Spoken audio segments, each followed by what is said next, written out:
زنجیر زنی کے بارے میں اور قمع زنی کے بارے میں میرا فتویٰ دنیا میں نشر ہو چکا ہے، میرا فتویٰ وہی باقی ہے اور اس میں کوئی رد و بدل نہیں ہے اور نہ ہے، بلکہ اس کی تائید کے لیے میں ایک روایت عرض کرتا ہوں کہ ایک جناب امام زین العابدین کے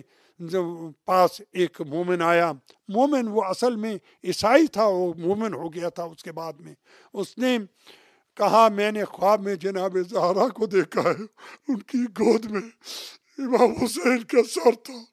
اور وہ اس طرح پیٹ رہی تھی۔ تو امام نے جب یہ خواب سنی فوراً اٹھ کے اپنی پیشانی اور ناک کو سر دیوار پہ اس زور سے مارا کہ آپ کا پیشانی بھی زخمی ہو گئی،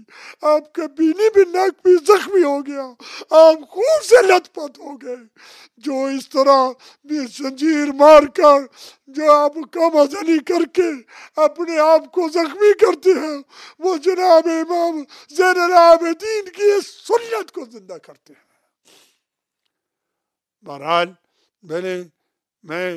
اس میں بارے میں واضح رہے، میرا فتویٰ وہی ہے، اس میں کوئی رد و بدل نہیں آیا ہے، اور میں مومنین جو زنجیر زنی کرتے ہیں ان کو خوشخبری دیتا ہوں کہ ان کے خون کے قطرے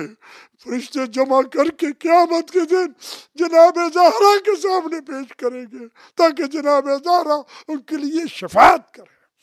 لیکن اسی صورت میں کہ یہ نماز کی پابندی بھی کریں۔ میری دعا ہے خداوند عالم مجھے اور تمام شیعوں کو عزاداری کی پابندی کی اور اس کو صحیح طرح برپا کرنے کی توفیق عطا فرمائے، اور میں دوبارہ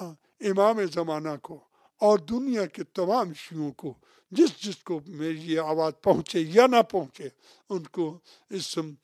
مصیبت کی کیا کہتے ہیں کہ عزاداری اور اس کی تعزیت پیش کرتا ہوں۔ خدایا مجھے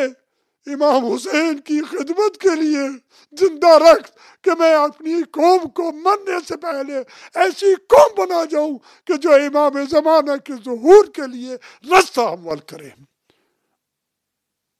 الحمدللہ رب العالمین، سبحان ربک رب العزت عما یصفون وسلام علی المرسلین والحمدللہ رب العالمین۔ السلام علیکم۔